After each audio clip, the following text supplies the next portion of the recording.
Hello, everybody. Welcome back to the Dugout Football channel. Yes, it has been a while. The last stream I did was the 30th of June, but I have been extremely busy again. But I have managed to get the time to do another pod. And tonight we will be discussing Henderson's Saudi move. Has he turned it down? We will get into everything as well. We'll also talk about Nat Phillips. Is he close to a move to Leeds United? And we'll also talk on the latest on Romeo Lavia and of course, Levi Colwill. So, guys, hit the like button, hit that subscribe button, and do turn bell notifications on for every upload that comes on to the channel. And as you can see, I am not alone. I'm being joined by a very special guest, Mr. Jack Mack from Anfield Road TV. How are you, Jack? Not too bad, lads. All good. Reacting to the news in the last hour. Obviously, big up Doug for jumping on my video. It was like an hour or 2 hours ago. So we appreciate if you just tune in and give the support to that, mate. But of course, we're paying the good faith as always, mate. And what a big day it has been for Liverpool in relation to Jordan Henderson, as we will discuss, mate. It's really interesting long term for Hendo's position in the squad, but looks like he's willing to fight for a position amongst obviously Liverpool's midfield. It looks like it. It does look like it. Guys, get your thoughts in the chat below as well, and I will read them out as well. Ryan is on. Hello, mate. It's not confirmed that Henderson stays. Ben, yes, I have noticed that Ben Jacobs can be hit and miss, but we'll need to obviously wait and see. And then he says, needs to leave, though. Contributes nothing on the pitch anymore. Keeping him is just taking up. Well, we're all entitled to our opinion, aren't we? We're all entitled to our opinion. Luca is in the building. Hello, Luca. Hope you are good. Yeah, what's the delay with the Declan Rice? I've seen on Sky today there seems to be a bit of a delay with Declan Rice, which is a bit weird. Zane's in the building. Hello. If Henderson wants to go, then I'm not against it. If he stays, I'm not going to moan. I'll back him while he's running the shop. 100% as well. Hello, Adita. As well. Chris Welsh is in. Hello, mate. Would have been a hypocrite if he went due to speaking about human rights, as I said, was always going to retire Liverpool or still have one more Premier League club elsewhere like Milner. Yeah, 100%. Henderson's trying. Here we go. If you see, oops a daisy. My comments just went really funny there. If you see any journalists reporting Henderson's considered a move, the move's imminent. Liverpool's trying to sell and block him immediately. That's a fake journalist who makes stuff up. No, he's very well respected amongst, and he's one of the top journalists, Ben Jacobs, anyway, especially in the English press scene, especially when it comes to footballing. But yeah, as I said, everyone at the end of the day, he's one of my favourite journalists to follow. Anyway, he's got a lot correct. As I said, certain journalists around the world do get stories wrong, but the only people that know well and truly, of course, are Jordan Henderson, the camp, and everyone working at Liverpool Football Club. But if he has decided to stay at Liverpool, I'm happy, I'm content, and he only makes Liverpool stronger in going into next season's campaign. He's our captain. We get behind him, and if he's staying, then he truly feels, Hendo, that he can still contribute to the football club, and I still feel he can very much do so. Yeah, absolutely. Redbird is on. Daddy to be is back. Yes, Daddy to be is certainly back. Absolutely. As well. Panoff, hello, mate. Hope you're good. Thank you for tuning in as well. Self-Lodge deserves first team football. Whenever he plays for us, he has. He has been very good. Redbird saying hello to Jack. Sebastian, hello. Anyone who's seen the actual picture of Henderson at the training centre knows that Henderson is ready and raring to go. Yes, he certainly does. And hello, Wild Dead. I've not seen you in here for a while. Hope you're a good mate. Thank you for tuning in. Everyone is speaking to everybody. Everyone is having a very good thing as well. Kevin Wright says, bring back the Super League. I think Hendo stays. Money talks louder than human rights. Sad but true, it does, yeah. Absolutely. If I start tweeting out my thoughts on football and what transfers are going to happen, is going to be hit and miss as well. Christopher Ellis, there is a name that we haven't seen in these parts for ages. Hope you are well, mate. Aston Villa making some very good moves. We will get you on the channel very soon, my friend. Hope you are keeping well. I was going to say, Doug and Chris, if you get hold of Diaby, mate, he's absolutely phenomenal. Like, he would propel you to greater levels than you'd already seen since Unai Emery's come in, mate. But yeah, if I was a Villa fan, mate, I'd be absolutely buzzing beaming from ear to ear with the news breaking in the last couple of hours, mate. Hope you're well, matey. Absolutely. Bobby, that is very true. That is very true. Leadership wise, 100% is football the ability to contend this because I don't think it likes to compete. No, I think we will obviously speak about it as well. Pau Torres for 30 plus million and we will bid 60. Yeah. Very good sign. We won't get into it. Well, he goes to Saudi and earns all that money. Not only does he set himself up for, like he says, yes, absolutely as well. But yeah, we'll get into it. We'll get into obviously speaking about Jordan Henderson because a lot of stories came out earlier today. Obviously, Chris Bascom was one of them. And even Paul Joyce got into it. And when we look at Liverpool news, if you want the lowdown, it's probably Ornstein and probably Paul Joyce for the main Liverpool news. And yeah, Joyce came out and said that Jordan Henderson was considering a move to Ettifaq, obviously managed by Steven Gerrard, and now Ben Jacobs. I'll get the link up just for a second, and that basically he just denied these things and said exclusive. Jordan Henderson will not join Steven Gerrard at Ettifaq. I understand Henderson is focused on Liverpool despite the interest and feels staying at Anfield is also best for his Euro 2024 chances. Yeah, strange one, Jack, wasn't it? Very, very strange that you obviously had Paul Joyce, you had Chris Bascom saying that Henderson was considering a move, and then all of a sudden, Ben Jacobs says that Henderson is not wanting a move. So, what do you make of what has happened today? As we know, with certain footballers, especially in England anyway, and that they do have very good working relationships with certain journalists. He would have been all right, Kev. He would have been very savvy. He would have been very savvy and aware of the news. And when we spoke about it this morning, he himself, Henderson, someone within his camp, might have relayed it back to Ben Jacobs.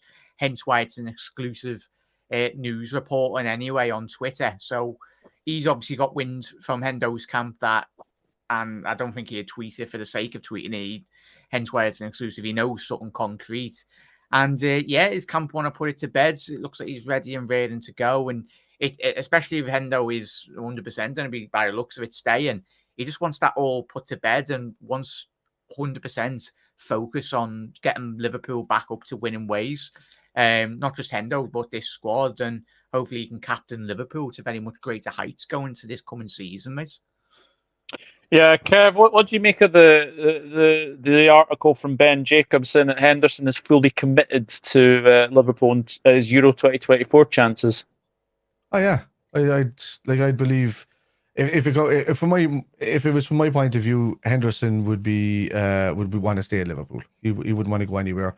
He'd wait until his legs are nearly gone and then make his money off of these type of leagues that just want flair players, because they know that to go into play in the Saudi league is a spectacle.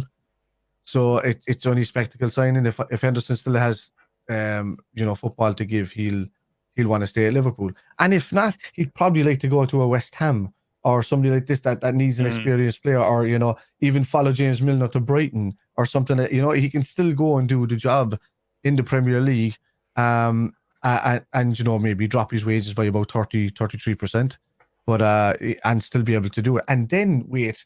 After 2 years, still go to the Saudi League when he's 35, 36 and make his money that way if he wanted to go. I mean, if you're a captain of Liverpool and, you keep up your standard, let's say, regardless of how tired he's been for the last season or so, I think he looks sharp and fit this season. Hopefully he has a part to play for Liverpool. And as I told you guys before when we were talking earlier, I'd rather see Thiago go and keep Henderson in there just for the leadership alone. But Thiago's a fantastic leader as well. He's just never available. And I think at 200k a week, if you're only playing less than 15 games a season for Liverpool, that's a lot of wages that can be lifted off the side and put into a younger player and a more gifted player. Thiago's fantastic, as I've always said, probably our best midfielder when he's available, but he's never available. So yeah, that'd be for me. And apologies for being late, guys. I am in the middle of purchasing a house. So we had a phone call just from the bank before I came on, so I got stuck in the middle of that. And I couldn't say, I have to go because I'm doing a YouTube video. So apologies for that. No worries, no worries at all. But hopefully that went well for you as well. But yeah, I think the one thing that really struck me when I was looking at the squad, our right hand side is really bare, Jack. Like apart from obviously Henderson and Szoboszlai, I mean, who have you really got? You got Trent. You can sort of come in there, but we don't really have anybody else on that right hand side. So if Henderson was to go, you would obviously want someone to come in at that right hand side, wouldn't you? Yeah, but I still think he can very much facilitate Liverpool's squad. It's not like he can legit can't run no more.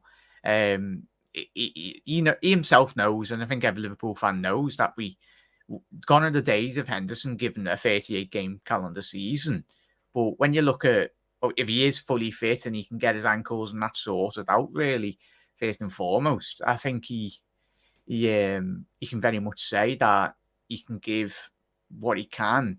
And we know it all comes down to what Henderson wants. And I don't think Henderson will kick up a fuss first and foremost. He's not going to... He's the captain of Liverpool Football Club. He's got a demeanour about him. He carries himself and he carries the football club in a way in which is very highly respected and regarded within European footy, mate, by all accounts, mate. But yeah, we can easily get a 25 game season out of him at a high level.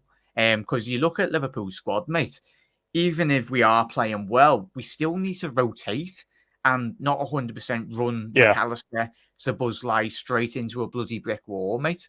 It'd be sheer neglect. And there stems why Liverpool last season massively struggled, was because we didn't have rotation players. We didn't have a squad capable of very much challenging Manchester City as well.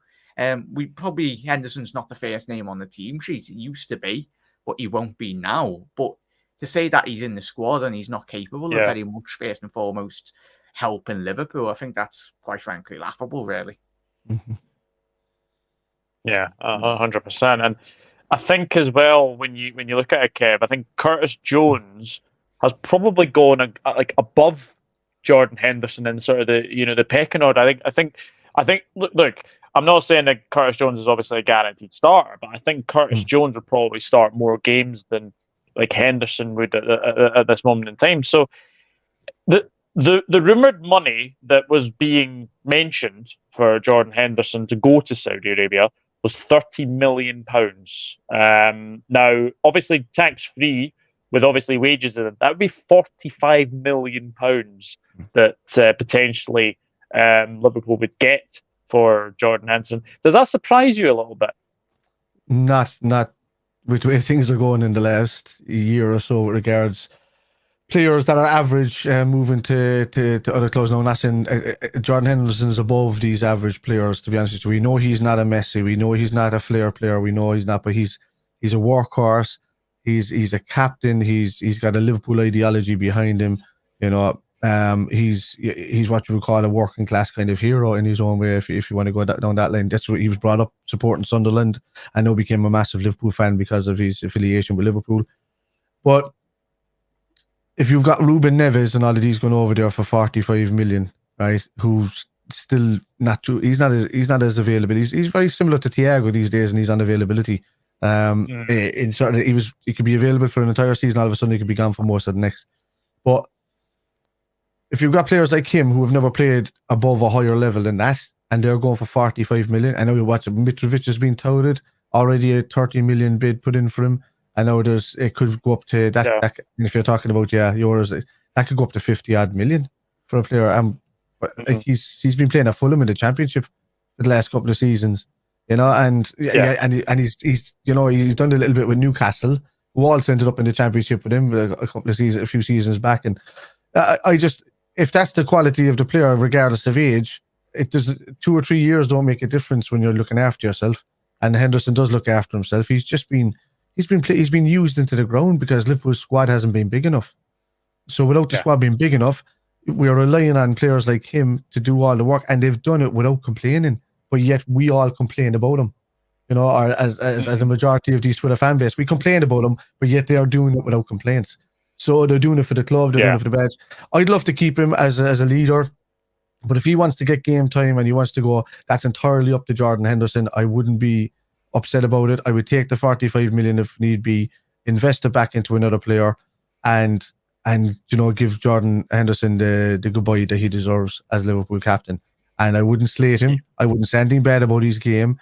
As a fan, I wouldn't question it. I wouldn't say, "Oh, Jordan Henderson, fantastic captain," but no, Jordan Henderson, fantastic captain, leaving Liverpool. That's all you need to say, and just move on with it, because we don't need to. Everybody's just a comparison, guru these days, and you're comparing it to stats that don't even exist. It's just stats of other people's opinions on Twitter. So just don't listen to this stuff, lads, and just get on with it. And if our captain stays, he stays. I love it. If he goes and it's his choice, then I'd say good luck. You'll take the money. Cheers, captain. And that's it. Yeah, 100%. He has to be celebrated for what he's done for Liverpool Football Club. And obviously, if he does go, then he'll obviously go with the best of our wishes. I didn't even answer you about Curtis Jones. But with Curtis Jones, yeah, he will benefit the most from Jordan Henderson leaving, but he might have to convert more to the right-hand side. Can you see him going in there before Szoboszlai? I don't, but we are going to leave ourselves light on the right-hand side if Henderson goes. Thiago, Curtis Jones, Bajcetic, Gakpo even, and play all on that side. Harvey Elliott was worked into the ground last season doing a role that he's not used to, and Jordan Henderson are the only ones that we had on that side. And now if Jordan Henderson leaves and we don't trust Harvey Elliott and it's only Szoboszlai, one knock to him, and we've got nobody to cover, and that's, sorry, I should say McAllister on that left side now as well. So so for me, he'll see the most game time, but somebody's going to have to convert to that right hand side of that central midfield. 100%. Let's see what some of you are saying in the chat as well. Hello, Gary. Hope you're good. Talio Douglas. One thinks Thiago is off to Saudi to join Gerrard. I need to wait and see. Get Wild Dad's saying hello to Gary. Everyone's speaking to everybody else, aren't they? Paul Joyce and Chris Bassman are all way more reliable than Ben Jacobs. Afternoon. Ant, hope you're well. Wouldn't rule it out. Chris Welsh says, I don't trust Liverpool journalists, I only believe foreign journalists. Well, says Spider, welcome. Panoff says, big up Spider, you rock star. Gerrard already spoken to the Saudi government. That's wild. Wow. Andrew Quinn is in the building. Hello, mate. It'd be stupid to let both cap and vice cap leave the same window. Also, PR stunt history. Remember the Hendo going to PSG or Atletico? Yeah, I did. Yeah. That's not happening. I mean, the fact is that we almost sold Jordan Henderson to Fulham for a swap deal for Clint Dempsey. Brendan Rodgers nearly sold Jordan Henderson to Fulham in January 2014. Absolutely mad, to say the very, very least. Everyone is saying hello to everybody else. Adidas says, Ben Jacobs is a clown. Also tweeted, Messi considered to move to Leeds, and a few days later he changed his mind. Very false. Yeah. Yeah. If Davis goes, Phillips goes, I think he meant, then definitely be defended. Yeah, we will get to obviously the Colwill stuff. Maybe Gerrard being in Henderson era of his career. It's possible. What would Hendo sell for? It's an interesting one, isn't it, that Wolf? It's a very, very interesting one. I mean, obviously the stories that you look at, and Saudi Arabia is obviously, taking over. The Saudi clubs obviously wanting these Premier League footballers to go over there and, go into their league. And, it's just one of those things that we're going to have to deal with. I think it's going to be a bit of the norm, I think, now for players going over there. So Gary says Thuram. I've got to say, I don't think we're in for Thuram anymore. No, I really don't. That's a smoke screen. That me and Kev were speaking about that yesterday. It's more or less dead in the water, that transfer. It was reported from the Creep last night, reportedly, anyway. And I potentially could see him going to Newcastle. He has been linked to Newcastle. They are desperate for more quality within their midfield, and and we know they've got an endless pit of money by all accounts. Yeah. So. But I just wanted to quickly mention, obviously Ben Jacobs, people are calling him a clown, and that's very, very disrespectful for a man within his field anyway. You can respect people's views and opinions anyway in relation to, journalists don't always 100% get everything right, but Ben Jacobs, I absolutely admired his work, and I think a lot of people wouldn't say that to his face anyway. If you seen him in the bloody middle of the street anyway, you'd say behind your keyboard and everything, wouldn't you? But just be a bit more respectful in the comments, please, everyone. Yeah, even if he was to go, it shouldn't be until January, so we can give him a good send off at Anfield, in my opinion. Hendo, that is, Gerrard manager career down the toilet, anyway, going to Saudi, won't get him a Premier League job in my eyes. Liz is in the building. Hello, Liz. Hope you were good. Thank you very much for tuning in as well. So, one last question, but obviously before we move on to obviously Nat Phillips and other things. If Henderson was to go, now, this is obviously me being hypothetical, who would be the next captain of Liverpool? Because when I look at the squads, you've got Andy Robertson, Scotland captain.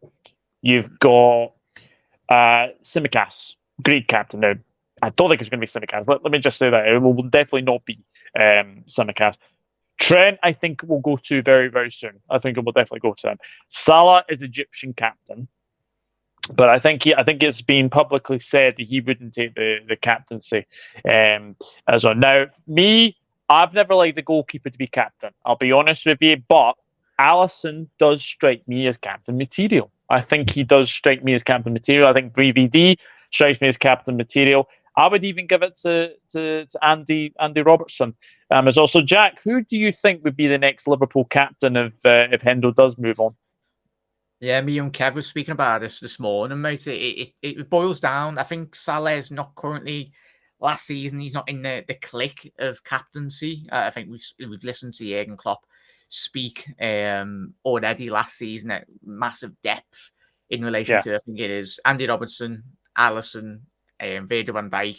But I think the one on the horizon for me, mate, as we spoke about this morning, is Trent. The new contract will, for me, also include a potential realization of him being Liverpool's future, because what Liverpool have been doing actively in especially this summer's transfer window is getting that age profile of the squad very much down. You look at Sami Hyypiä passing the baton to a young Steven Gerrard as well under Gerrard Houllier. Yeah.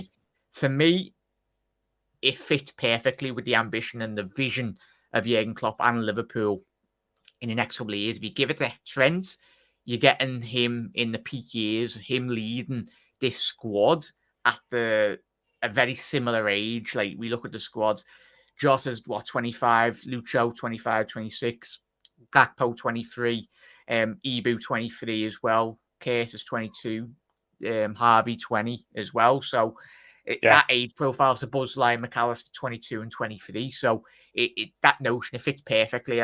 When you mentioned Robinson, when we spoke about it this morning, I was thinking about it. How old's Robbo? 29. He's close to approaching 30 as well. So if you did give him the captaincy, or if you did give it to Virgil van Dijk, yes, Virgil, if he's still playing, that's a massive if he's still playing at that high level, as we know he can do, you'd probably have a very similar situation that you would have to change it in the next 3 to 4 year period. I think it's a lot of pressure for anyone. It was when Henderson took over. For whoever it is you've got to have that right mentality. And I know a load of our lads, and especially Trent, have got that. And you have to listen to all the academy directors that I've spoke about over the last couple of years. When Trent broke through the scene at Liverpool as a young lad, he always had that aspiration of being captain. He's quoted so many times in the documentaries. So it'd be good. Yeah, and Kev's just nodding like a I'm listening. I'm listening. I'm involved in it because I agree with you there. I would love to see Escoso become captain again of the club. And if you look at the format, maybe Van Dijk won't take it. Maybe, because I've said that Van Dijk would be probably my first choice. It's a natural progression. But then I'm thinking that if you do want to try, now Trent mightn't be as vocal on the pitch as others, but neither was Gerrard when he was on the pitch. He wasn't as vocal. But the person that was vocal was his vice captain in Jamie Carragher. at that time. So if you had a Trent and Robbo situation, but I can't see Trent becoming a captain at right back. If you move him into the midfield, he's a captain. If you move him into the spine of a team, he's captain. You can watch everything from there. But you don't see too many right backs or left backs becoming captains, unless they're aged up, like maybe a Gary Neville gets a few games back in the day when he was in his 30s as captain of United and whatnot. But outside that, like, I would like to see Trent step up and be captain, because I've seen him in the youth team. He was captain up through the age groups. I think he could make a good captain, and maybe it will, give him a kick up the bum. But even at Robbo's level, I always say he's a joker or whatever like that. But then you look at him on the pitch, and he screams at everybody on the pitch, and he's shouting at him and Henderson are always shouting, and Van Dijk is always watching the lines and just concentrating on that, and then calling people back towards him. You can see it. But Robbo is the one that's saying, you're doing this wrong, you're doing that. And I mean, some people need to kick up the bum. So, if you wanted to be vocal captain, you would pick Robbo. If you wanted to be a Liverpool out-and-out captain, you'd pick Trent. If you wanted to go natural progression, it'd be Van Dijk. But it's your choice. Ali would be there as well as a choice, but it'd be hard to give a goalkeeper in Liverpool a captaincy. What I'm going to throw, not one that I anticipate, but what a spanner in the works is Cody Gakpo. He was captain at PSV Eindhoven. He was one of the youngest ever captains at the football club. One to add to the mix. I don't think he will, but that just goes to show, lads, as we said this morning, there's that many realms of possibilities, really. And obviously our new lad as well, Dominic Szoboszlai, captain of Hungary as well, at his young age. So we've got that. At the age of 22, which I think is magnificent. Absolutely magnificent. 22 years old, and he's Hungarian captain. So, you know what? I think it's a very, very interesting conversation, for sure. So, guys, let me know in the chat who do you want as the next captain? Was if Henderson was obviously to move on. We will obviously see. Wolf says Van Dijk. I mean, the one thing for me with Van Dijk is didn't have the best of seasons last season. Let me just say that. But what a big sort of incentive to improve yourself on from last season is to be given the full-time captaincy. I think that would be something as well. Wolf says that Van Dijk plays most games. Redberman say, I don't think people understand well. For like £1 billion budget. Wow. The money over there is weird, is crazy. Let me just say. Panoff says Trent is captain, Robbo is vice captain. Now, obviously, being Scottish, as many people know, Robertson is a very good captain for Scotland. He is a very, very good captain. I've been at the games. I've been at all three of the qualifier games this year. And he's a very good captain. He is a very, very good captain for Scotland. So I think it's a shout. I think it is a shout. Adita says, I don't like BVD as captain. He's too calm. Wolf says, think Van Dijk then Fabinho. Fabinho's an interesting one. Needs to talk and shout, so Cara says. Hello, Elevator. Hope you are well. Thank you for tuning in. Elevator. Ryan says, Salah should be captain. I think if Hendo leaves, Rob... I think if Hendo leaves, Robert would be a good captain. Salah has the best mentality of any individual at the club. That includes the manager. Gary says Trent is world class. Chris Welsh going with me as well. He's saying Robertson definitely a captain shout from me. Wolf says have to see how Szobo gets on. Could be the future captain. And then Elevator's asked, you think Bayern would be a good move for Kane because he is leaving England? Anything's a better move than Tottenham, I'll tell you that now. Yeah. With regards Salah's mentality, going back to that other lad's comment there. Yeah. Salah, that's his own personal mentality for himself. It's not for the team, so that's his fitness regime, his whatever like that. So he's not putting that on the rest of the squad, but yeah. Yeah, Gary, I don't think Darwin will be anywhere near the captaincy, to be honest. That's just me saying that. Chris Wells says, by the way, Robertson being disrespected by our fans. Well, I say our fans more like career mode Herberts with pants. God, I don't clue about anything. I agree with that. Do not disrespect my Scottish boy. Do not disrespect my Scottish boy. Van Dijk is not a leader, in my opinion. I think if Robbo takes the captain, he'll take it. Robbo is undisputed captain, hardest worker on the pitch. It's tough. Not everyone has the discipline and personality, probably Robbo. If we go to back three and get a new defender, Rob will be benched. Fabinho, he should be captain of his exit vehicle. If he doesn't get his act together from last season, he was the worst player, wasn't even close. Awful. He was let down by the rest of the midfielders, though. He had a lot of work to do. And Henderson left him down with no legs. I would say that. Yeah. I would. Yeah, there was a lot of I mean, you spoke say that as well. So yeah, that's obviously plenty of underperformers, really. Yeah. Within the squad. Yeah, so all good. There's a bit of lag. Doug was lagging for a second, I think. The next bit of news is obviously concerning Nat Phillips. Now, there has been a few. I'm sorry.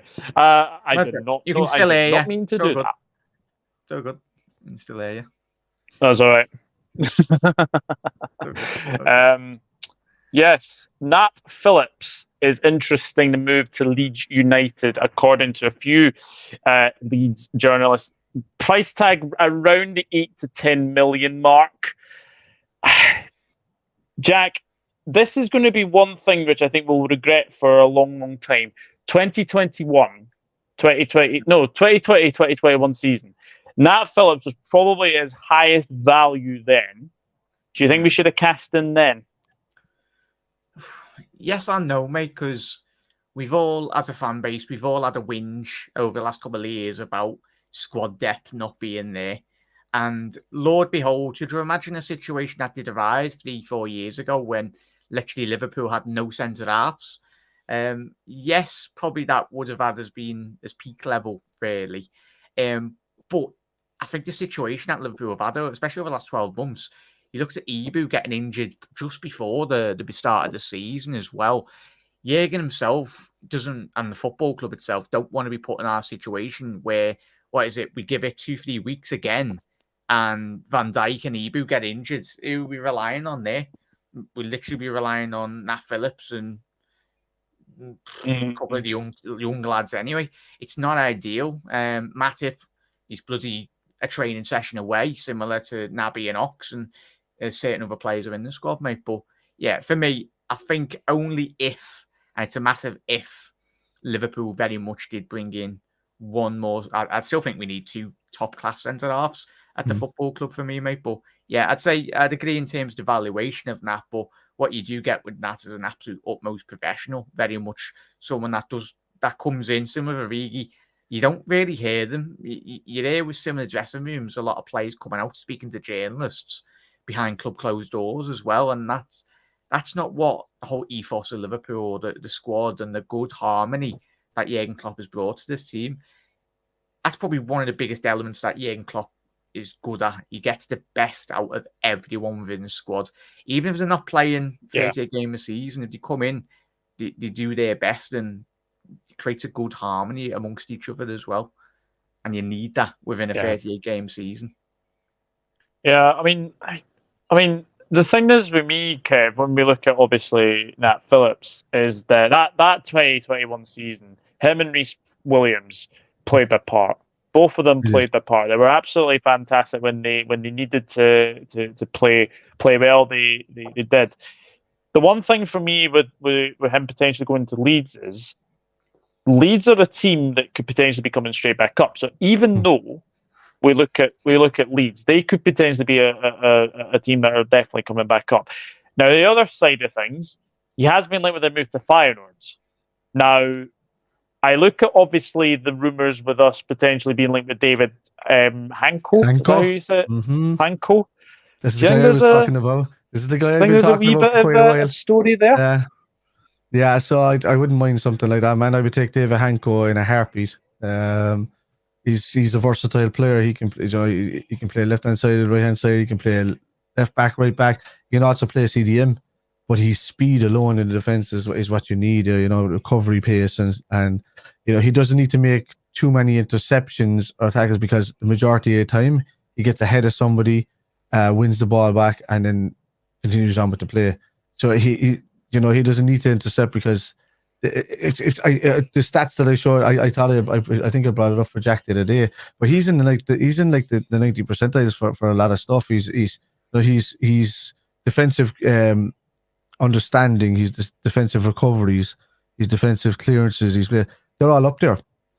And he's the type of player that runs with the ball out of defense as well, kind of similar to what Matt does when he needs to, and then then he covers the position.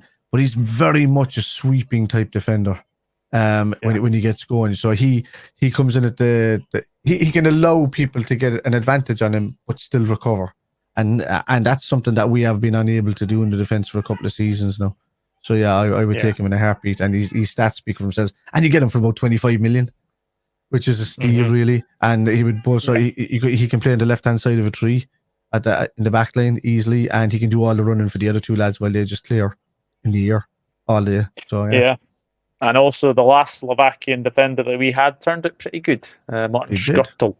I know that people will obviously say he was rash, but I do remember him having a bit of a time where he liked scoring goals against Manchester City.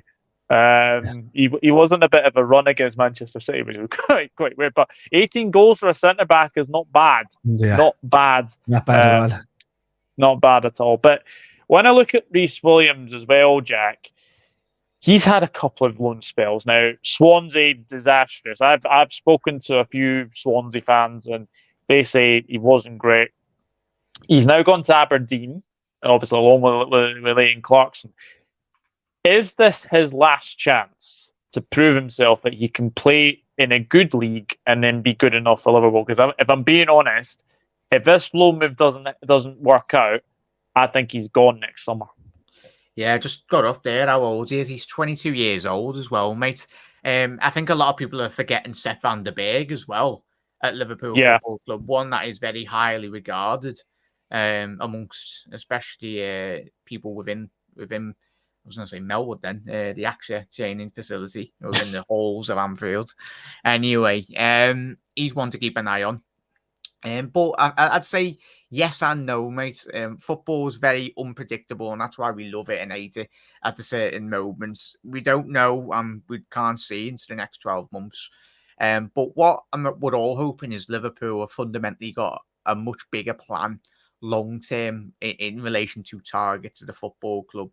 If we did go out and get Levi Colwill or whoever that is in the next 6 to 12 months in relation to bringing them into the football club from a defensive point of view, the first and foremost got to be good enough, and you've got to be ready to go straight into that starting 11 when needs be and have that desired level when you do come in and hit the ground running. Considering the levels in which Liverpool have reached in certain years over the last couple of years as well, that's what City do so well. They are the team to really aspire to hit in terms of their levels. But yeah, I'd anticipate Reece to very much leave the football club, mate, in the next couple of seasons. But you never know. If he comes back and he puts in an absolute shift and helps up there in Scotland, mate, you never know. Never right to play it off. Because you look at certain players, when Salah come back to the Premier League, he flopped at Chelsea and all that. Certain players are very highly. It depends on the team as well. When you mention Cardiff, it's important that the team that they go to in terms of these loan spells as well, Kev, in relation to playing the right formation, playing the right philosophy as well, fundamentally, and getting the best out of these players, mate, isn't it? Yeah. Look, we all know that we need to start developing a bit more within the club. I like Kay Gordon, I do. It's just a shame what happened to him early on last year and kind of ruined his season that way. We're hoping that we send these kids out on loan to try and get the best experience they possibly can. If they come back and it doesn't benefit them, it doesn't benefit us. We make a profit on them and we move on, and that's just the way it should be for all big major clubs. We give them the opportunity, and the fact that they're getting the opportunity and they're being sent out to these wonderful clubs, because they're not just being sent out to the back end of nowhere. They're being sent out to really good clubs, and they're getting really good experience. And it's people that Klopp trusts as well, because he always seems to know somebody at one of these clubs that he can trust with the development of the player. And if we get if they go there and they come back and they're still not the finished article, they'll be sent out again. They're always given a double loan chance. They're brought back, and if it doesn't work out, it doesn't work out. We make a profit, we move on, and we develop the next player. and that's it's the way it should be always. But we always make sure that they're explained. That's the one you notice about people that leave Liverpool. They never leave with like a broken heart or anything. They understand the level that it is to be at coming through the youth system, and also taking on players that are coming in for big fees.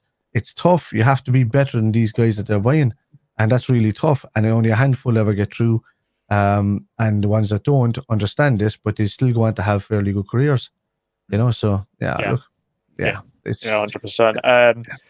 Hello, Luca. Hope you're good. I'm not too bad, my friend. I'm not too bad.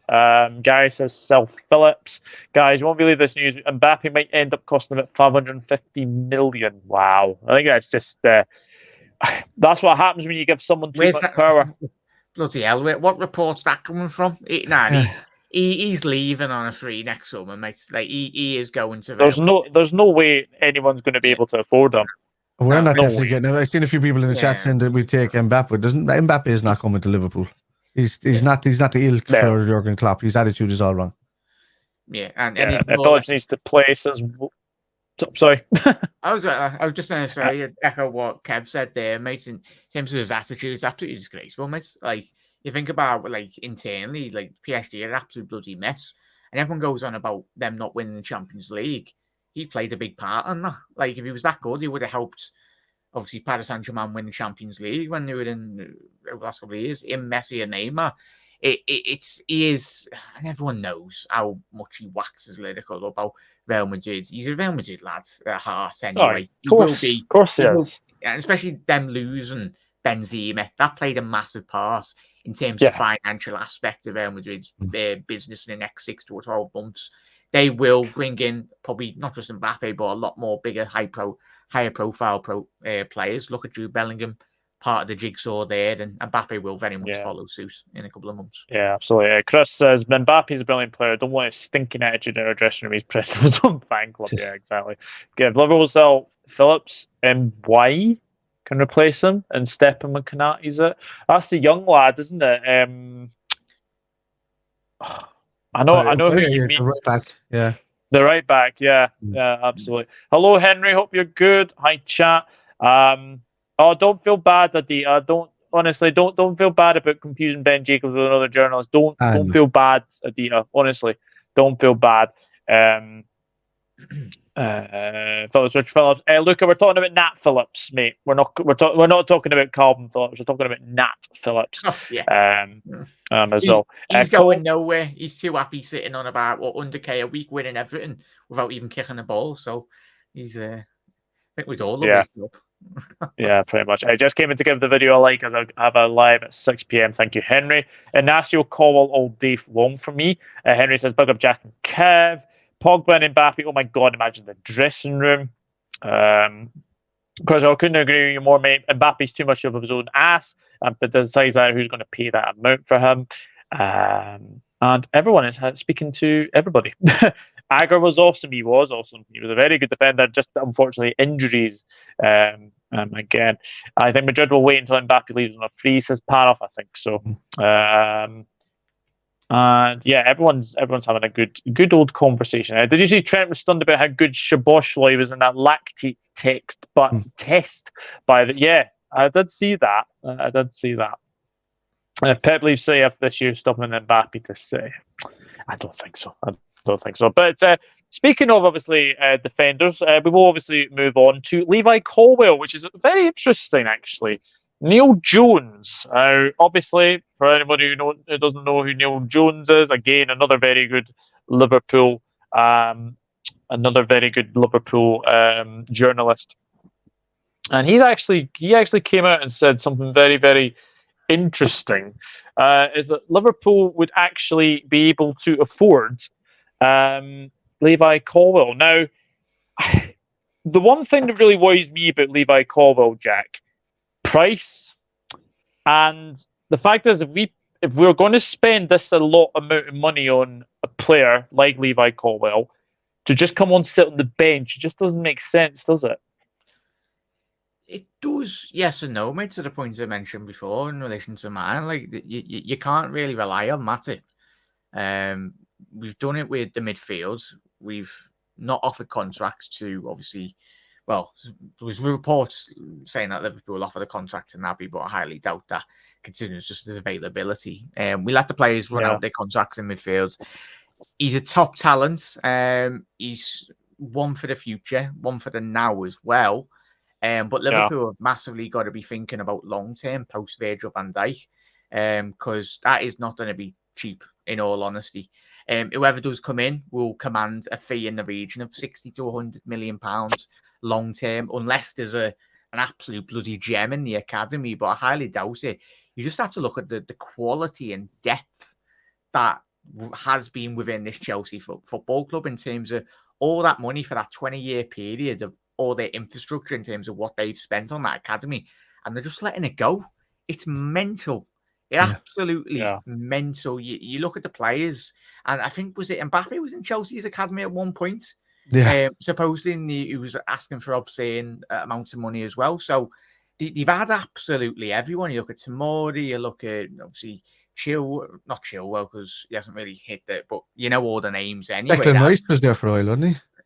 Suppose he was. He's a big Chelsea fan. He was there as a kid, So like they piled bare money into that football club and from an academy sense. But now, of course, they're selling the players for 60, 70, 80 million pounds. But from a business sense and a footballer's perspective, especially if they are ticking the boxes under 21s or English talents as well, it's very concerning. If I was a Chelsea fan, I'd be very concerned with the sheer exodus of top young players leaving the football club. If I could say something, even to echo on that you're saying there, you're looking at the fact that we're saying, would we buy a player that sits on the bench like that? Right? We paid 50 million for Naby Keita, he sat on the bench. We paid 45 million for Oxlade-Chamberlain, he sat on the bench. We paid 45 million for Jota, he's a rotational player. Comes in, he sits on the bench sometimes. We paid, we're lucky for Liverpool in the ilk of their caliber, let's say, of who they are, that we're paying only 37 million for your Manes and 34 million for your Salahs and all of this, and then making them into world stars. We got Robertson on a free. This is where your balance happens, and what Robertson on a free. We paid for Alisson, we paid for Van Dijk, and we paid 50 million for Fabinho. Money well spent all around the park. All there. So it just goes to show you that if you're going by averages, 45 million on a minimum is a perfectly good average for a bench player for Liverpool Football Club. This is the kind of benchmark that you're working off of. And if they're 45 million and they don't play too many games in the season, there's still, there's still a top quality player sitting there within the squad of the player. When Liverpool do spend it, they get it. They tend to get it right along. I mean, Ox was brilliant for his first season that he came in with us. He was outstanding going to that Champions League run. That injury destroyed him. It looked like he had a new lease of life in the middle of that Liverpool Park, and that destroyed him. Naby Keita should have never went back to Leipzig on loan for that season because he was injury free before that. Then picked up that injury that never went away. So that just goes to show you Liverpool learned the lesson. Stop loaning players back. If we need them now, you get them now and bring them in. And if they have to sit in our bench and do it, they have to sit in our bench and do it. And that's as simple as that. So, 45 million, man, just to echo that, is an average run of money. I don't know how much they're going to ask for Levi Colwill. I'd like to know if Chelsea have a release clause in them that Liverpool don't know about. Because maybe they could do the same thing that they did with, when you have these release clauses. Oh, if you're leaving for the Champions League side or a top four side, you can go for such an amount of money. Or if you're leaving for a team outside the top four, that's a big team, you have to leave for this certain amount of money. So maybe Levi Colwill has one of these clauses in, and Liverpool are just trying to kind of suss it out before they make. You don't want to be putting in an initial bid without doing your homework, So we'll see what way it works out for Levi. I would take him with a heart. I think he's one of the best defenders in the league last year for Brighton. He tied with us when we played against him. He was winning everything, super fast as well. If we're spending the money, get him. Even if I would get him over David Hanko, and I really like David Hanko. So, if either way, I'd be happy with that. The one thing that made this straight to me with Colwill is that I think he was high on stats last season. I think he was in defensive clearances, blocks. Brighton were fantastic last season, and most of that was down to obviously Colwill and Dunk as well. But I just want to say this. Obviously, Fabrizio Romano had to say earlier today, whilst Chelsea maintain that Levi Colwill is considered untouchable in the future, the conversations between him and Pochettino are crucial to move forward with his next steps. Liverpool really like the player, but are currently not negotiating due to the above reason. So it looks like this will be a bit of a difficult deal to deal with, Jack. But how much realistically could you see Chelsea wanting for Colwill? Easy, as I said before, mate, 70 to 100 million. And I was just making a face there because I'm looking at a list of players that have been on the books at Chelsea. Jamal Musiala as well was at Bayern Munich, like at 17 at the academy in 2018. Oh my gosh! Obviously, as we know, Tammy was Tammy Abraham, Nathan Nathan Chalobah as well.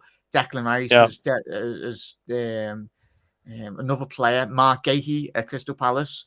I think he's certainly a player that is better than what currently Chelsea do have at the minute. Certainly, 100%. Tomori obviously won the Serie A at AC Milan not too long ago anyway. Tarek Lamptey at Brighton was on the books.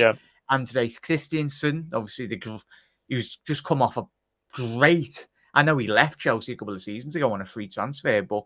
He won the La Liga title with Barcelona, and I think the only conceded was it like 15 to 20 odd goals in the league. So, just a couple of names really, just indicates and pinpoints really. Just shows you what club is right for what player, and Chelsea haven't been right for a certain type of player. And I think a high caliber or hard working player has never worked at Chelsea. They like flair, and they like the ball to leave the defense as fast as possible. And then hope for the best up front. They've been like that recently. I don't know. It's just for me. The thing is with Chelsea, they have wasted a lot of money on absolute dross. Yeah. I mean, like some of the players that they've obviously Conte's gone. Ziyech is going. I don't know if he's gone now. No, Ziyech hasn't gone yet because he's not. He failed a medical, didn't he? Koulibaly, that was a disastrous signing. Absolutely disastrous. I mean, they could have got Koulibaly 5-6 years ago, and you would have got a very, very good Koulibaly, but you got a very, very slow, lethargic, just not very, very good player there. Kovacic is now gone as well. They're trying to think to get Aubameyang to Saudi Arabia. They're trying to get Lukaku to Saudi Arabia. The one thing with Chelsea, there's one thing as well. They're going with Kepa Arrizabalaga to start with for goalkeeper of the season. And defensively, they're still looking still pretty poor. I've got to be honest. Cucurella seems to be another player that seems to be getting linked away. I mean, Chelsea spent so much money on absolute dross, and they're paying the price for it because they have to get restrictive financial fair play rules, which is absolutely ridiculous. No striker either, Doug. Exactly. No striker. I mean, Nicholas Jackson, do you expect him to come in and light it up? And Nkunku's not a striker. So, Chelsea... Oops, yeah. Something stuck in my teeth there. Chelsea have to look for a striker because that is their main ambition. Because where's the Arsenal going? He's staying at Napoli. According to Sky, and Sky Sports are not very reliable anymore anyway. But 170 million, according to reports that Napoli won for Osimhen. Okay. They can ask for that because he just signed. Well, he only just signed for. Okay. Probably no release clause. Yeah, a lot of people are following Liverpool's suit about no release clause because Liverpool refused to put release clauses into ever since the Luis Suarez debacle. Liverpool refused to put release clauses into their contract. So if anybody signs for Liverpool, their number one agreement is that they sign without a release clause, so Liverpool can get what they want from them. I know anybody wants to play. So we hold the buying power when it comes to players now, which is great. I'd love to see Harry Kane at Chelsea. Okay, just for the amount of fume it would cause. Obviously, Poch being the Chelsea manager, could you imagine? But if you're Kane, you'd probably, given it still in London, innit? So, it's not amongst the realms of possibility. Because what is it? Chelsea have sold to United. Chelsea have sold to Arsenal. Could you imagine when he fell to Tottenham? Sorry, lads, I was picturing my head. I came went across the way, and then he was kind of going like this, and then his son was looking back towards Spurs like this as he was following him out the door to Chelsea. It seems like that scenario, man. It's just, oh my god, like those lads are not going to win any trophies at Spurs. Simple as. Yeah. No. I think people are probably like thinking Chelsea are going to do well, but again, it depends who comes in for them. And it depends if Pochettino's a good manager, but he's someone who isn't really. I know he's won trophies, etc. But he was in a PSG team that allowed who was it? Lille to win the league. I mean, PSG have got all the resources, they've got all the money to spend over there, and Pochettino allowed Lille to win the league. So. You have to look at what you call it as well. The owner, like when you had Abramovich in charge, people were he was intimidating as an owner because he gave when it was necessary. People listened to him, even the managers listened to him. There was no bullshit about him. He would get rid of you if that was the case. You got this dude Bowley now. He just seems like a walking idiot with money. And he doesn't know the sport. He doesn't understand what it is. He's all for that Super League in the American format of it, not the good side of it. And then and he's just splashing money everywhere. And he's just saying financial fair play. What I'll do what I like. I own this club, and then these sanctions are going to kill guys like him in the next few seasons. He's going to sell up for I'd say just over half of what for over half of what he paid for the club. Out of sheer just recovery of money. I can tell you that now straight away. It's laughable, boys, as well. Like, imagine if he want to get rid of Enzo Fernandez. Was he on like an 8-12 year contract from business sense? That's ridiculous as well. Like, the length of contracts they're giving these players is ridiculous. That's been stopped now, though, because they're bringing on a sanction on the length of contracts. I think it can't go above 6 years or something. And these renewable, the FA and all of that are looking into that, and UEFA are stopping that loophole. Good. So they should. So they should. Let's see what some of you are saying, obviously, about Colwill, because I think it's a deal that I think we would obviously like to see, but I think it's probably one that will probably be. I mean, there's even thought Brighton could be in a bit more as well. Like, he did well at Brighton. Let's just be honest, he did do well at Brighton, but. Wasn't he on a stream with his mate on Instagram a couple of days ago? And his mate was like, "Oh, you want to talk about football?" And Colwill was like, "No, keep it football, mate. Keep it to football. Keep it to whatever you were discussing anyway." He was like, "No football talk on this stream." On his Instagram. Yeah, absolutely. Wolf says, "If you want from Chelsea, cost you 60 mil." As someone says, Liverpool is a sound bit of business, not signing Coney and Thuram for 80 million. Trent is definitely going to have competition because Szoboszlai and Big Mack are both really good free kick takers, and Szoboszlai has ice in his veins. He even told Neymar that he never misses pen. He is a fantastic penalty kick taker. Really, really is. He might have a bit of a competition with Salah. He scored 15 in a row to the same corner. Yeah. And he told the keepers he was going there, they couldn't stop him. Yeah. Chelsea do no midfield and no striker defence is a mess. If you just see the next season, I don't see how Liverpool's better for Levi Colwill for this year. So we're really on Matip again. The thing is with Matip, if we were to cash in on him this summer, he would make us a profit anyway because he came for free. Yeah. So, but I think that they'll probably let him go down, run his contract down as well. And to that point as well, great point there, mate. I completely forgot about it. He's a quality centre half when he's fit. Yeah. Everyone forgets that. When he was at his peak over the last couple of years, when he was fit, it was easy. Could have got a fee of 50, 60 million. He was a 50, 60 million pound centre half. Easy. Like, he is probably one of the massively disrespected centre halves when he is fully fit in the whole of Europe as well, by all accounts. Like, I think he was our best defender with Van Dijk in the 63 game season. Yeah.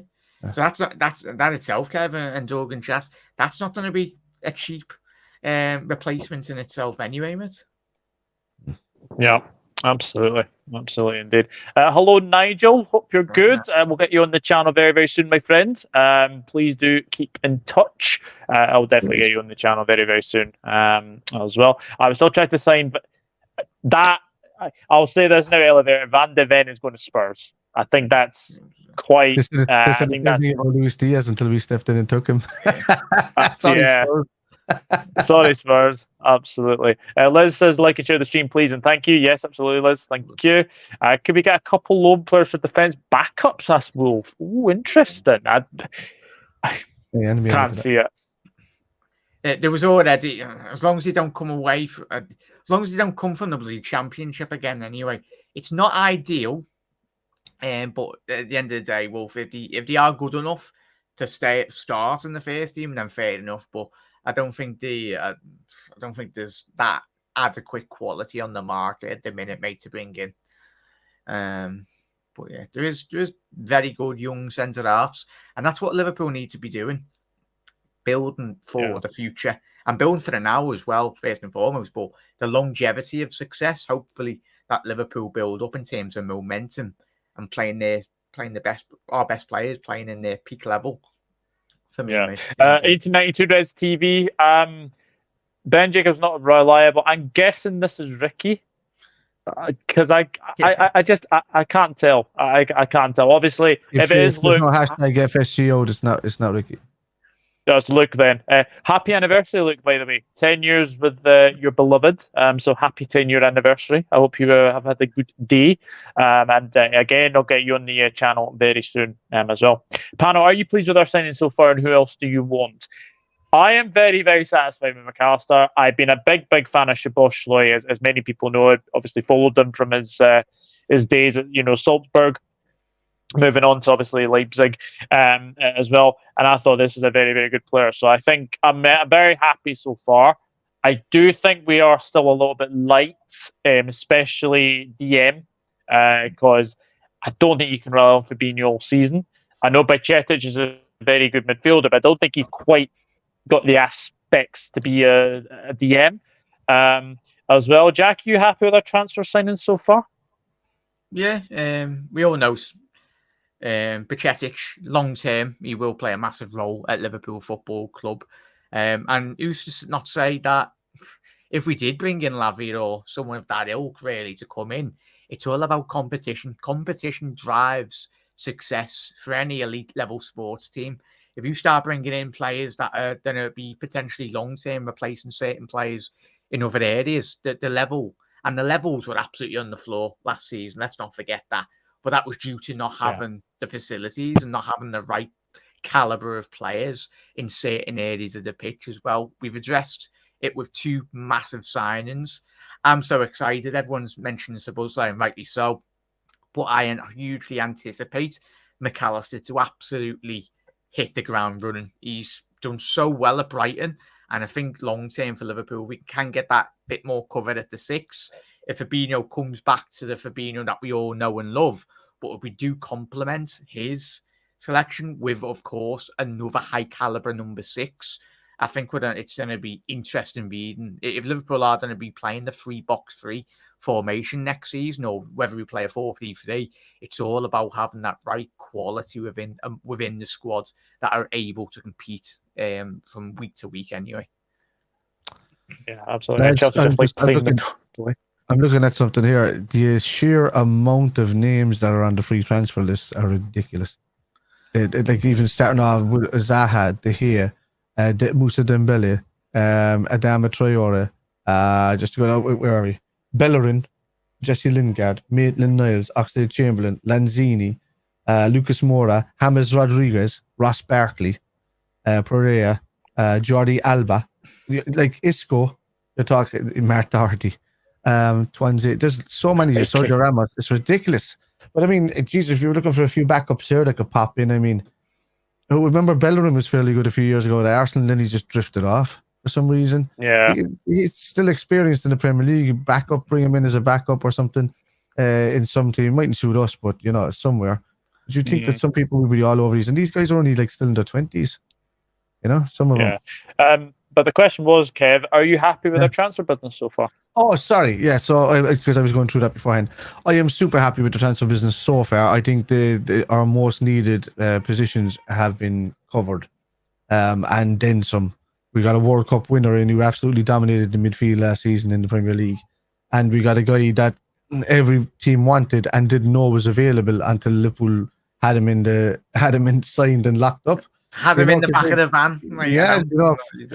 Thank you, Fabio Carvalho, for deciding to go to Leipzig, to ease their worries and allow him to spend elsewhere for the season. So, that's getting those two guys across the line has just been a dream window for me, because personally, I wanted to see. Everybody was on about Caicedo last season, but I always said that Caicedo wasn't the same person unless he had McAllister next to him, because he tends to drift a lot to the right back, almost like Trent in the position of an inverted right back. Caicedo plays mostly like that rather than the sitting defensive midfielder.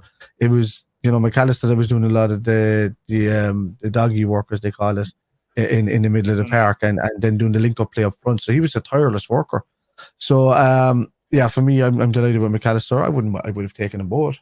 But McAllister, I'm happy, because for us, we need, if anything, because of how good Fabinho has been for us for years, and because of the drop off around him, which caused him to drop off a bit and just not know whether he was coming or going, I think he deserved to have two players coming in that are ready to play football, and your likes of Curtis Jones to back it up. And because when Trent came in next to him and Curtis Jones last season, Fabinho looked like he was refreshed a bit again.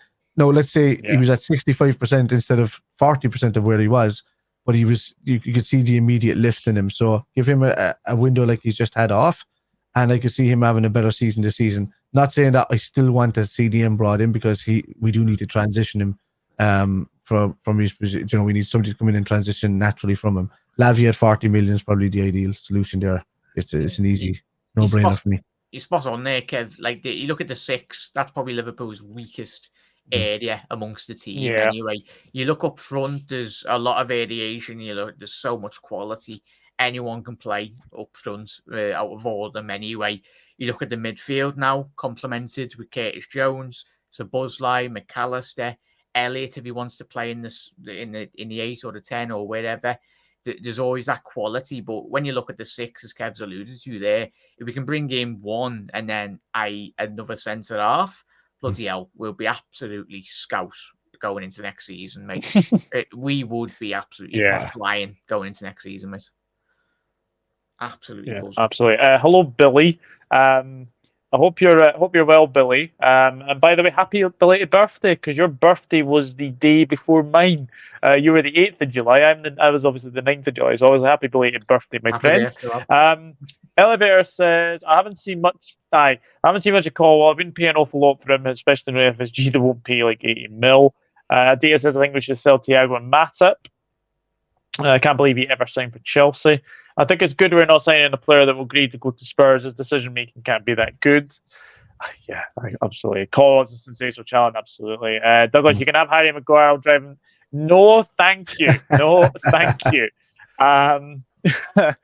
Phillips in the building. Hello, Philip. Hope you're well. I haven't seen much of Colwill. Instead of paying 80 million for him, the more realistic fee is 35 to 50 million. But we know Chelsea won't sell him for that. In works, we couldn't do the show. No problem. We'll get you on again, as I said.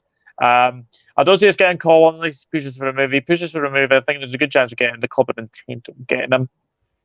I love Stefan Bajcetic. I think we all do. The thing about Maguire is one good World Cup, and then United pay 80 million for him makes no sense.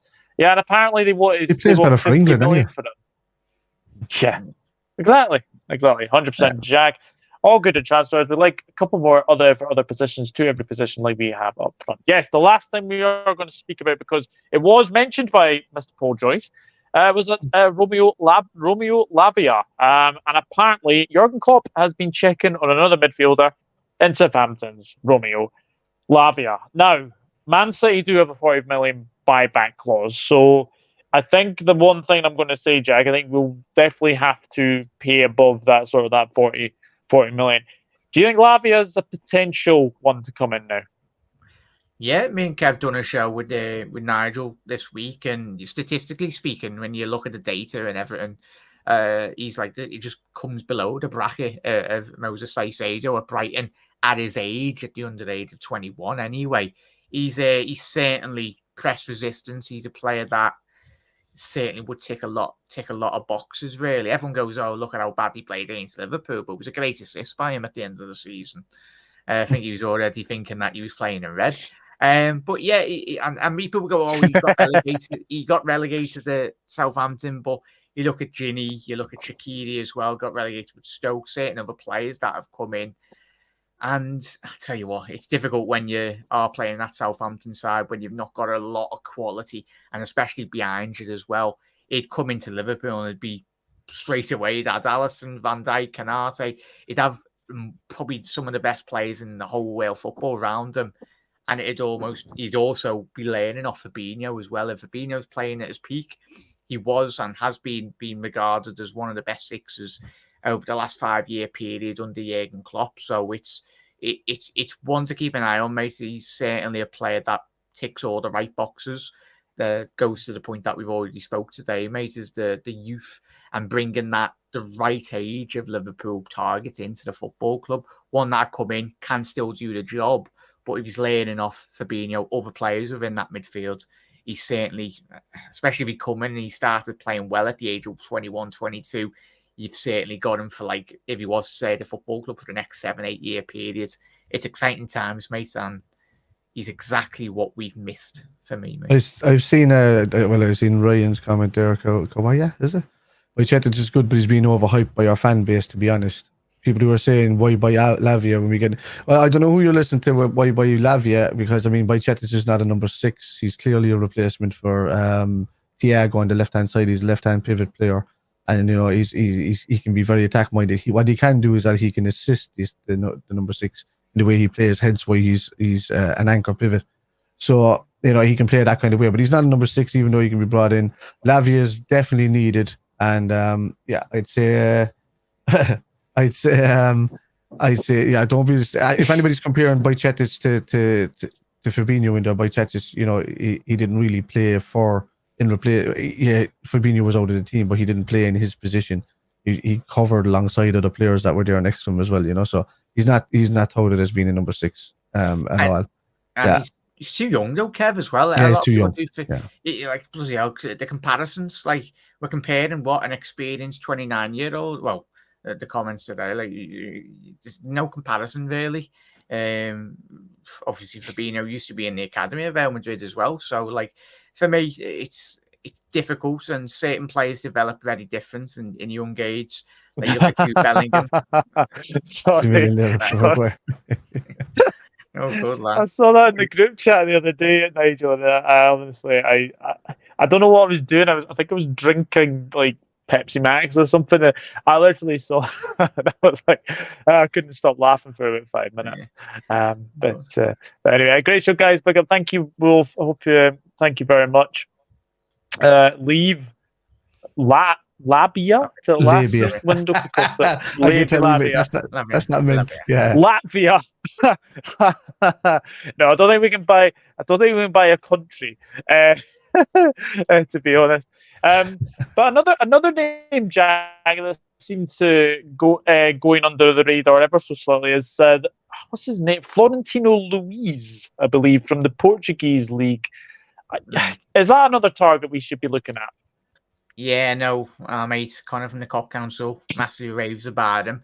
But you just go and look at this, the Portuguese academies, the amount of quality that has come in the last 5-10, well, in history of Portuguese ex-footballers, or just the league in itself. Anyway, it's produced some of the best talent in European football so far. You look at all the exports out of the Liga NOS in that Manchester City side. Look at them, obviously Edison as well, Bernardo Silva, Ruben Diaz, all players that have played in that league and very much come to the Premier League and taken to it like a duck to water anyway.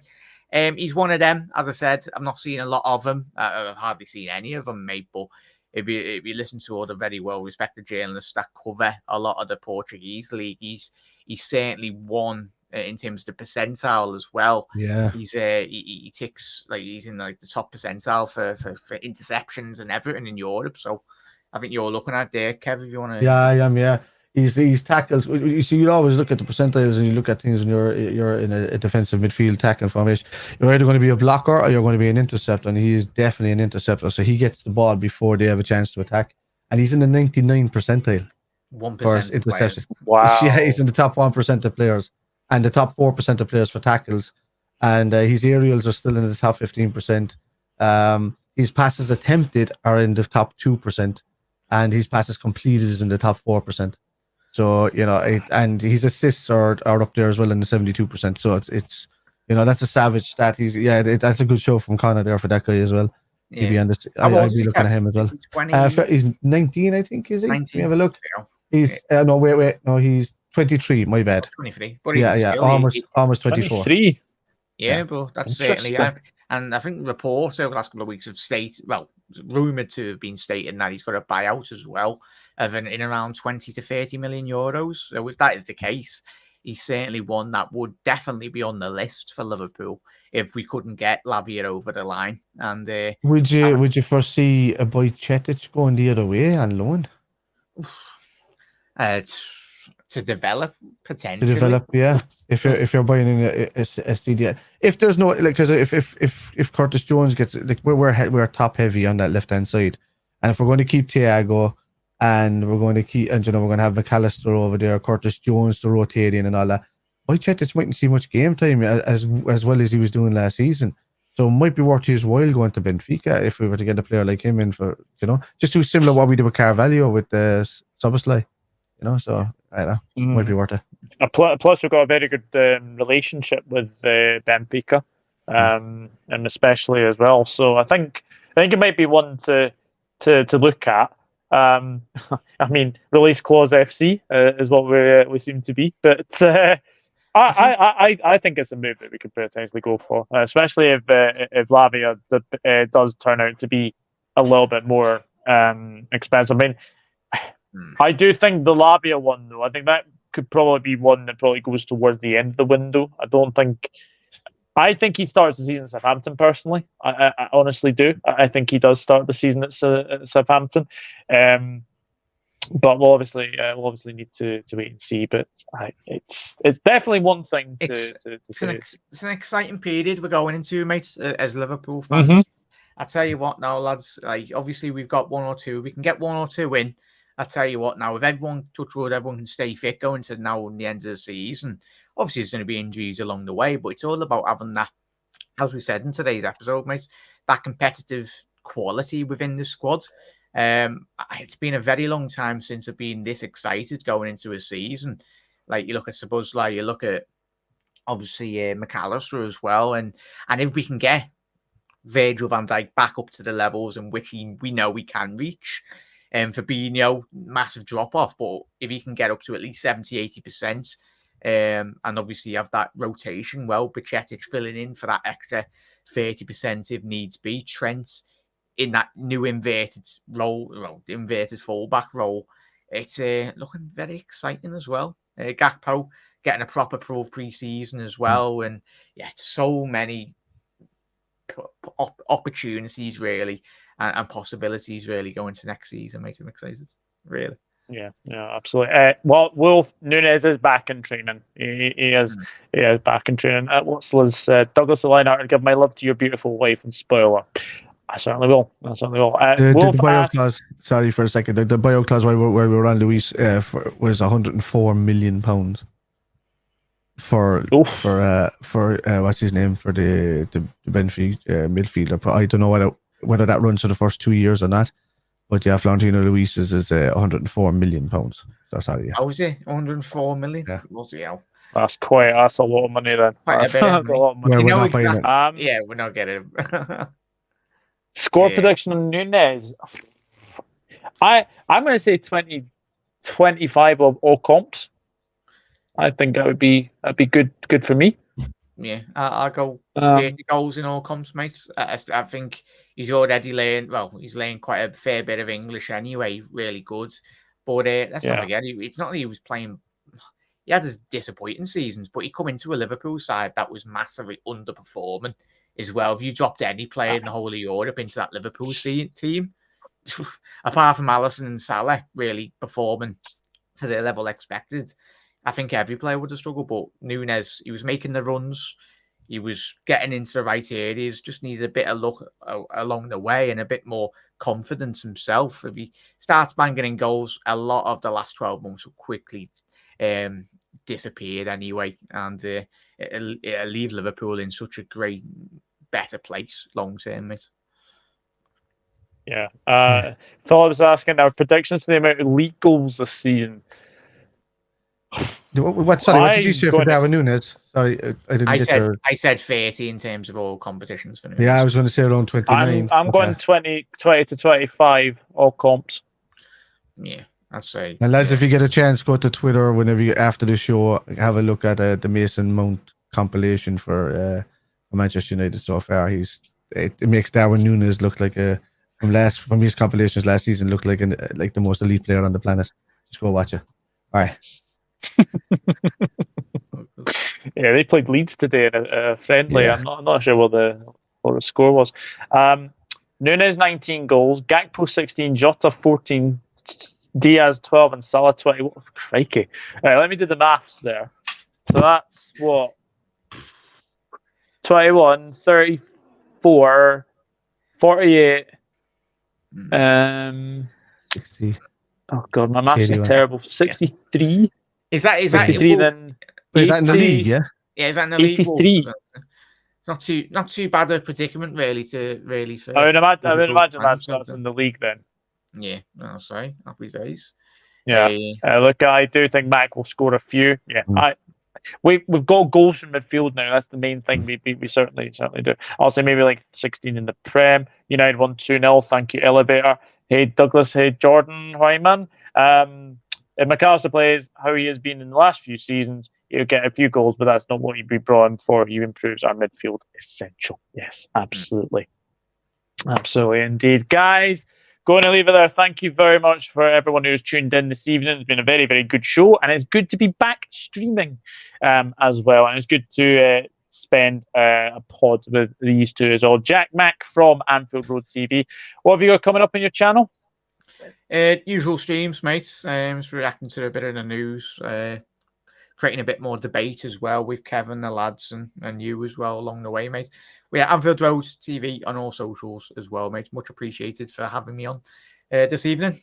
Appreciate it, Mizzy. That's a pleasure. And Kev, obviously Spider LFC. I know that you do a lot of gaming, but Kitmen, that's one to look out for, because there's going to be loads of content on that, isn't there?